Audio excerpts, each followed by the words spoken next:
Could one seemingly offhand moment during the biggest spectacle in American sports have ignited a new chapter in one of hip-hop's most tantalizing rumored rivalries? In the wake of a breathtaking Super Bowl halftime show, rap fans across the globe found themselves buzzing over whispers that Kendrick Lamar might have unleashed a subtle swipe at Drake. The speculation was loud enough to trend on social media, yet the artists themselves remained mostly tight-lipped, leaving everyone to wonder, was this moment of alleged tension real, or just another myth conjured up by fans hungry for drama?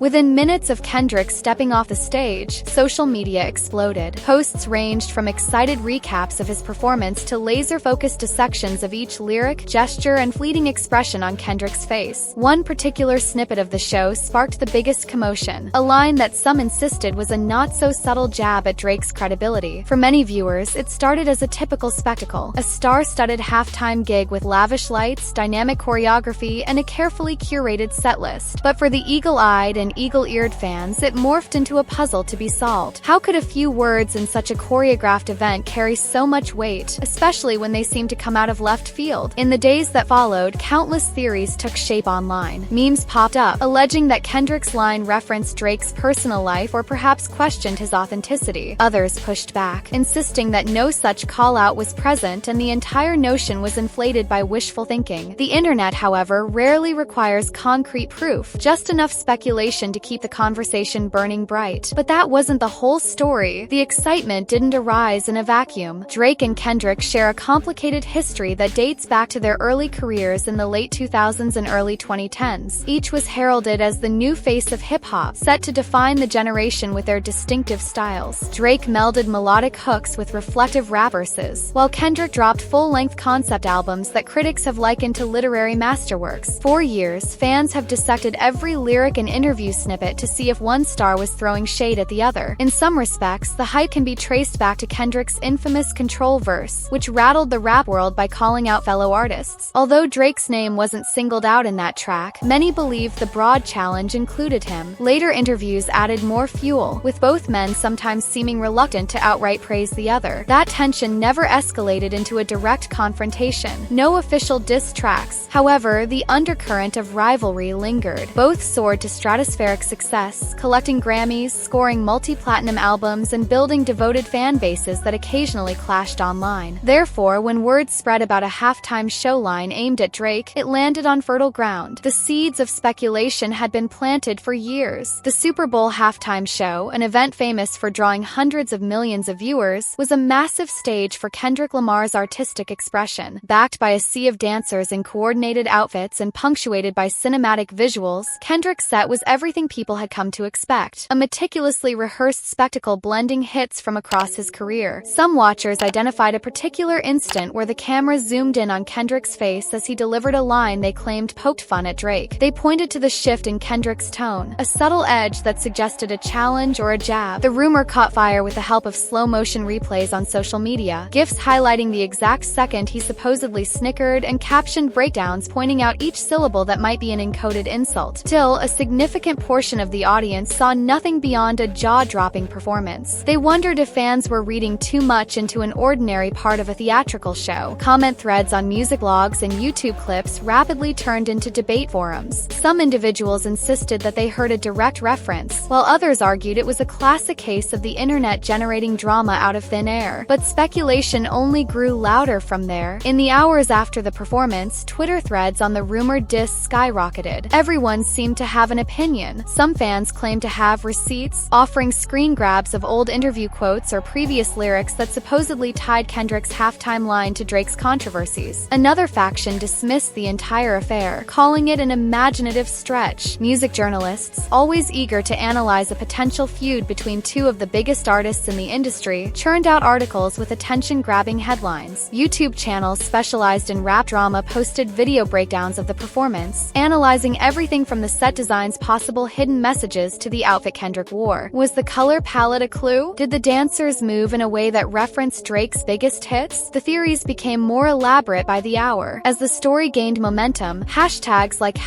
#Kendrick vs. Drake gained traction. Reaction videos poured in, ranging from thoughtful commentary about art and competition to lighthearted comedic takes that mocked the rumor. Once the fan armies mobilized, the rumor had a life of its own. But amid all this chaos, what was Drake thinking? For a moment, it seemed like Drake might brush off the rumor by ignoring it altogether. He posted pictures on Instagram, none mentioning the Super Bowl performance, focusing on casual snapshots with friends or teasers for upcoming music. Meanwhile, fans were desperate to hear his side. Did he feel blindsided? Was he quietly planning a response? Eventually, he broke his silence. During a casual live session online, a fan question about the Kendrick diss prompted him to address the speculation. Drake's reaction was measured. He reminisced on the respect he had for Kendrick's artistry and the significance of competition in rap. He noted that ambiguous lines often lead to wild fan theories, yet he didn't definitively deny the possibility of a hidden jab. His balanced tone left the door open. He didn't confirm that Kendrick was calling him out, but he also didn't dismiss it with absolute certainty. This fueled conflicting interpretations. Some praised Drake for rising above the drama, while others felt he only heightened the intrigue by refusing to shut it down. Still, the composure he displayed had become a hallmark of Drake's public persona. Controversies rarely derail his path. And on the other side of this supposed friction, unlike Drake, Kendrick Lamar made no public moves to clarify or deny the rumors. Known for his carefully crafted lyrics and layered messages, Kendrick seemingly allowed fans and critics to spin their theories without stepping in. In the past, he's rarely elaborated on lines that fans interpret as shots at other artists, whether or not the rumors turn out to be valid. This strategy of silence kept the mystery alive. For those who believed the line was aimed at Drake, Kendrick's refusal to comment reinforced the idea that he was standing by his words. For skeptics, it underscored that the entire conversation might be hype with no basis in reality. Either way, Kendrick's approach was consistent with his track record. Let the music and performance speak, avoid petty social media back and forth, and watch the world speculate. Of course, this is precisely why so many admirers view him as a lyrical mastermind. He's adept at embedding clues in verses, toggling between direct and cryptic, leaving fans to unravel the puzzle. With the Super Bowl performance, he gave them just enough to latch onto, if they chose to look closely. Still, the question persisted. Was there really a shot at Drake, or was this just another rap myth? Beyond social media, music industry insiders and critics weighed in. Some shrugged, calling the rumored jab pure fan fantasy. Others pointed out Kendrick's history of alluding to the big dogs in rap, drawing parallels to lines from his older tracks that seemed to challenge unnamed rivals. Drake, after all, is one of the biggest dogs around, so it made sense that fans connected the dots. Critics took a step back to discuss the importance of competition in hip-hop. Rivalries and rumored shots are nothing new. They trace all the way back to iconic beefs that shaped the genre's evolution. Sometimes, even a vague reference is enough to spark excitement and debates, which can ultimately keep hip-hop in the cultural spotlight. When it comes to two juggernauts like Drake and Kendrick, that excitement only intensifies. Moreover, the Super Bowl is an enormous platform with enormous repercussions. Kendrick did drop a subtle line. He would have done so in front of one of the world's largest live audiences, making the rumor itself that much more captivating. The notion that Drake, a global superstar in his own right, could be teased on this massive stage felt almost cinematic, whether true or not. But the real question, how would all of this shape future interactions? As time passed, the furor over the rumored diss began to settle, yet the conversation never disappeared entirely. Fans continued revisiting the footage, comparing notes on whether certain gestures or vocal inflections held hidden meaning. Any slight shift in Drake's or Kendrick's public behavior was scrutinized. A cryptic tweet, a snippet of a new verse, a random interview reference. The rumor's afterlife took on its own momentum. For Drake, the experience highlighted his strategy of handling controversy with composure. Rather than lash out or make a definitive statement, he opted to remain neutral, acknowledging he'd heard the chatter without fueling it further. He even suggested that if Kendrick truly had something to say, it would be addressed in a more transparent way. For Kendrick, the entire episode demonstrated once again how his mystique works in his favor. By not explaining himself, he preserves an enigmatic aura. Fans relish the idea that each line he delivers might contain multiple layers of meaning, inviting endless interpretation. Whether or not this rumored shot was real, it effectively kept Kendrick's name in the headlines long after the Super Bowl confetti was swept away. But the story wasn't quite finished yet. So, did Kendrick Lamar truly diss Drake at the Super Bowl halftime show? The answer varies depending on whom you ask. Some listeners swear by the significance of that cryptic line, pointing to Drake's measured response as proof that it struck a nerve. Others remain unconvinced, seeing the rumor as fan fiction that grew larger than life because it involved two colossal stars who've long hovered on the edges of each other's orbit. What stands out most is the way both artists handled the situation. Drake's calm, almost diplomatic approach painted the picture of a veteran performer who no longer seeks petty battles. Kendrick's silence, meanwhile, amplified his reputation as an artist willing to let fans project their own interpretations onto his work, for better or worse. This dynamic, in turn, stokes the flames of rap culture, where speculation and hidden references are practically a currency. In the broader context of hip-hop's storied history of competition, the rumored shot, real or imagined, illustrates how deeply fans crave narratives of rivalry and how a single moment can spark weeks of chatter. Whether you're a devoted Drake fan, a Kendrick purist, or an onlooker fascinated by the drama, the tension between these two titans continues to captivate. And that might be the biggest takeaway. When the conversation is this electric, it keeps everyone listening. As the months pass, it's entirely possible new music from either star will reignite the debate with fresh angles and lyrical clues. Until then, the question of what really happened during that halftime performance lingers in the collective mind of rap fandom, another testament to the power both Drake and Kendrick wield in modern music. If a single rumor can trigger such waves, imagine the impact of a direct confrontation or an unexpected collaboration.